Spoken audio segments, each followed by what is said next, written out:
Right now, in this exact second, you have a soft, clean roll of paper sitting in your bathroom. You probably never even think about it. You use it, you flush, you move on with your day. But here's a question that sounds silly until you actually think about it. What did people do before that roll existed? Not 50 years ago, not 100 years ago, thousands of years ago. And I promise you, the answer is way weirder, way grosser, and honestly way more interesting than you expect. So let's go backwards in time, all the way from your bathroom today, back to the very first humans on Earth, and see exactly how this whole story unfolded. Let's start close to home. Toilet paper, the kind you and I use, is actually a pretty new invention. It only became a normal household item in the late 1800s, and even then it wasn't soft at first. Early rolls were basically like thin sandpaper. Some of them were sold with a warning that they still had tiny splinters in them from the wood pulp. Imagine reaching for that. Before that, in the 1700s and 1800s, especially in places like America, people used something you probably have lying around your house right now: old newspapers and magazine pages. Farmers would literally hang a stack of old newspaper on a nail in the outhouse. And when a new copy of a big mail order catalog would show up, people would tear out the pages and use those too, page by page, until the catalog was basically gone by the end of the year. So imagine flipping through a shopping catalog, but instead of buying stuff, your family is quietly using it up one page at a time in the outdoor toilet. Now let's go back further into the Middle Ages in Europe. This period gets a bad reputation for being dirty in general, and honestly, it kind of deserves it. People in medieval villages used whatever soft plant material they could find nearby. That usually meant grass, hay, leaves, moss, or even wool if someone was wealthy enough to spare it. Moss was actually a pretty smart choice if you think about it, because it's soft, it's absorbent, and it grows basically everywhere in a damp European forest. In medieval towns and castles, there's also this job that sounds like a joke but was very real, called a gong farmer. These were the people whose entire job was to go around at night, climb down into the pits under outdoor toilet, and haul out all the waste to sell it later as fertilizer for farms. It was considered one of the worst,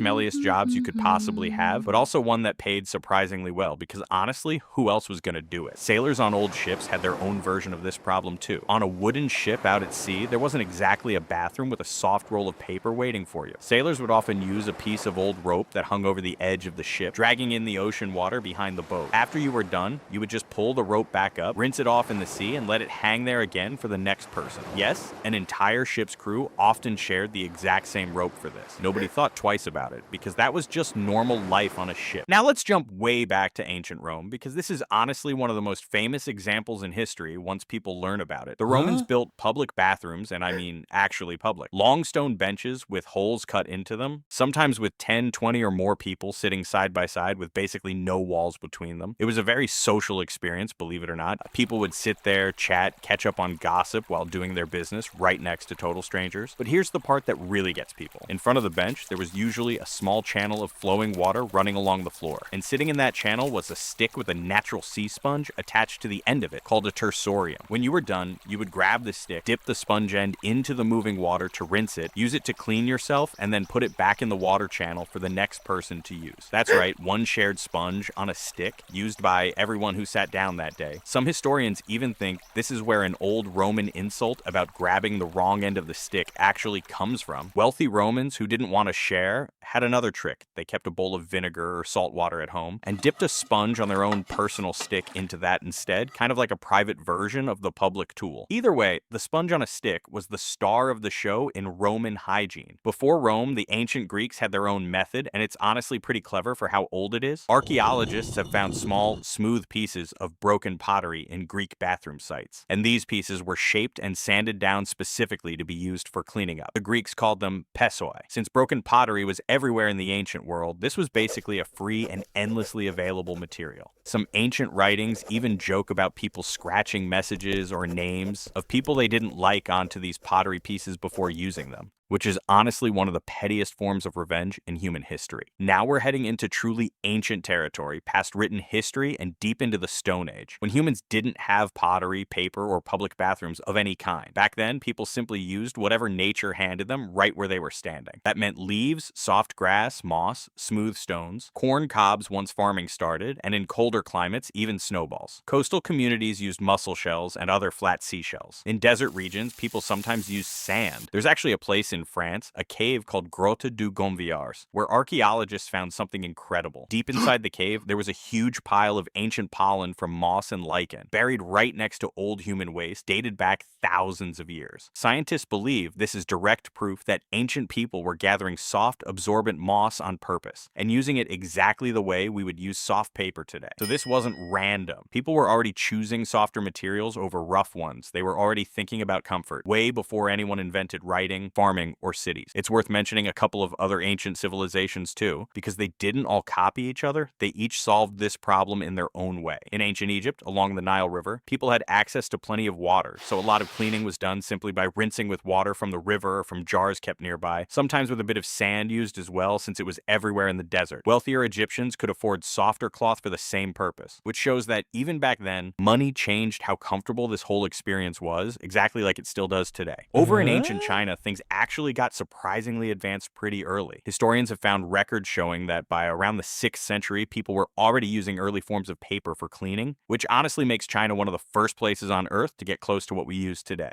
By a few hundred years later, during a Chinese dynasty, the imperial court was reportedly ordering huge shipments of paper made specifically and only for this purpose. Some sheets even scented, made for the emperor's family. So while most of the world was still using leaves and sponges, one royal family in China was already living in the future. And here's something that connects every single era we just talked about. From the Stone Age moss, to the Greek pottery pieces, to the Roman sponge on a stick, to medieval leaves and hay, all the way to newspaper pages in the 1800s, there's one clear pattern running through the entire timeline. Humans have always looked around at whatever was available to them and picked the softest, most reachable option they could find. Nobody invented a totally new idea. They just kept using natural materials until factories made a manufactured product cheap enough for every home to afford it. That shift only really happened in the last 150 years or so, which is a tiny sliver compared to how long humans have existed on this planet. But we're not even close to done yet. Everything I just told you, the newspapers, the moss, the sponge on a stick, all of that is still from times when humans already had villages, cities, or at least settled camps. There's a whole earlier chapter of this story that goes back even further to the very first humans who ever walked the earth, long before farming, long before fire was even common, long before anyone built a single hut. And once you hear what they actually did and how some of it is honestly still being used by certain communities around the world today, this whole topic is going to look completely different to you. So stick around, because part 2 is where this story really gets interesting. Let's go all the way back now. Before villages, before farming, before anyone had ever built a hut or lit a fire on purpose every single day. We're talking about the very first humans, hundreds of thousands of years ago, walking around in small groups, living completely off the land. What did they actually do? Honestly, the answer is simpler than you'd think, and it's kind of beautiful in a weird way. The very first tool humans ever used for this was their own hand, combined with water. If you were standing next to a river or a stream, which early humans almost always were because that's where you find food and drinking water anyway, you would simply rinse off with your hand in the water. No tools needed, no plants needed, just water in your hand. Some scientists who study early human behavior believe this was actually the very first method, even before leaves or moss, simply because water was always right there.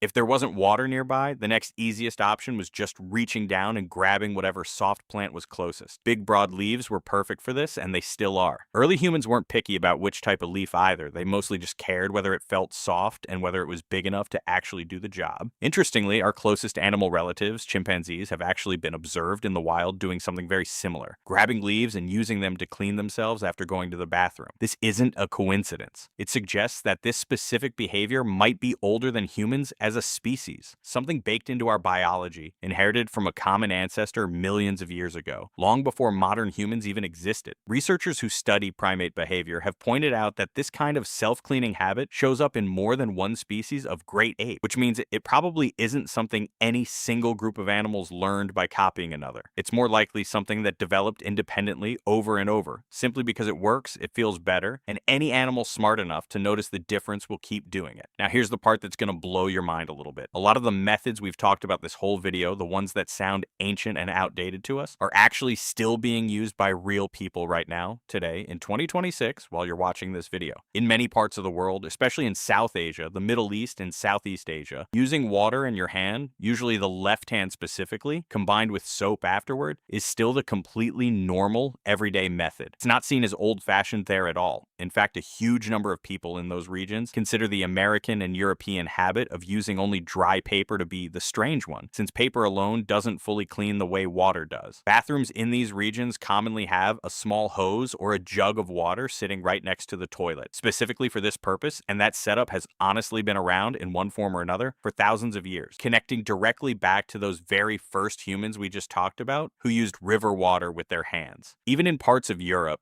especially in countries like Italy, France, Portugal, and several South American countries, bathrooms often have a separate small sink called a bidet sitting right next to the toilet, specifically built for this exact same idea, just with more modern plumbing behind it. The bidet itself actually dates back to France in the 1700s, originally built for wealthy households, long before it spread to regular homes. So when you really step back and look at the whole timeline, it's actually the countries that only use dry paper, like the United States, Canada, and the United Kingdom, that are somewhat unusual on a global scale, not the other way around. Most of the world, even today, leans more on water than on paper. Let's rewind just slightly to fill in one more gap, because there's a fun piece of American history that ties directly into this. Before newspaper and mail-order catalogs became common in outhouses, people on farms in early America, and later cowboys out in the American West, often used dried corn cobs. Corn was everywhere on farms. It was basically free, and once the corn itself was eaten, the leftover cob had a rough side and a smoother side. So people would use the smoother end first and save the rougher end for a second pass. It sounds rough, and honestly it was, but on a working farm in the 1800s, nothing went to waste, not even the leftover part of dinner. So how did we finally end up with the soft manufactured paper roll we use today? The very first commercial toilet paper in America came from a man named Joseph Gaiety back in 1857. It was sold in individual flat sheets, not a roll, and it actually had his name printed on every single sheet, which honestly seems like a strange thing to want your name on, but that was the style of advertising back then. It didn't sell especially well at first, mainly because most people were still perfectly happy using free newspaper instead of paying money for something they could get for nothing. The version we recognize today, a soft roll on a cardboard tube, came a little later, developed by the Scott Paper Company in the late 1800s. Even then, it took decades to become something every single household actually had, mainly because indoor plumbing itself wasn't common everywhere yet. You needed a proper flushable toilet indoors before rolled paper really made sense as a product. So in a strange way, the invention of the modern bathroom with pipes and plumbing is actually what finally pushed toilet paper into becoming a normal item in every home, not the other way around. There's actually a pretty funny pattern if you zoom out and compare rich versus poor across almost every single era we covered today. In ancient Rome, wealthier people avoided the shared public sponge and used their own private one at home. In ancient Egypt, wealthier people used soft cloth instead of plain sand and water. In medieval Europe, wealthier households could afford wool instead of scratchy hay. Even in early America, wealthier families could afford to buy actual manufactured paper once it existed, while poorer farming families kept using free newspaper for decades longer. So this idea of paying extra money for a slightly more comfortable bathroom experience isn't some modern trend from fancy hotels or luxury apartments. It's a pattern that has repeated itself in nearly every single society throughout all of human history. The materials changed completely, era by era, but the basic human instinct, wanting something a little softer and a little more comfortable if you could afford it, never really changed at all. So let's connect the entire journey we just went on, from the very beginning of this video until right now. We started in your bathroom today with a soft roll you don't think twice about. Then we walked backward through newspaper pages and mail order catalogs in the 1800s, corn cobs on American farms, ropes hanging off the side of sailing ships, moss and hay in medieval Europe, a shared sponge on a stick in ancient Rome, smooth broken pottery in ancient Greece, water and cloth along the Nile in ancient Egypt, early paper in ancient China, and finally moss, leaves, and plain river water used by the very first humans who ever lived, a method so old that even our closest animal relatives still use a version of it in the wild today. And here's the one big idea I want you to walk away with. Toilet paper, the thing that feels like the most basic, most obvious, most permanent object in your entire bathroom, is actually one of the newest human inventions on this entire list. Out of the hundreds of thousands of years humans have existed, we've only had soft manufactured paper for about 150 of them. That's such a tiny fraction of time that if you compressed all of human history into a single 24-hour day, toilet paper wouldn't even show up until the very last few seconds before midnight. Everything else on this list, water, leaves, moss, sponges, pottery, corn cobs, was the actual normal human experience for almost the entire length of our existence as a species. So next time you reach for that roll without even thinking about it, you're actually doing something incredibly new, incredibly modern, and honestly a little bit lucky compared to basically every single human who ever lived before the last century and a half. It's a small, silly little object, but it tells a surprisingly big story about how humans have always adapted adapted, always used whatever was around them, and always, in every single era, tried to make one of the most basic parts of daily life just a little bit more comfortable. Friends, if you've watched this video to the end and enjoyed it, please subscribe to the channel. Things are going to get even more interesting with us.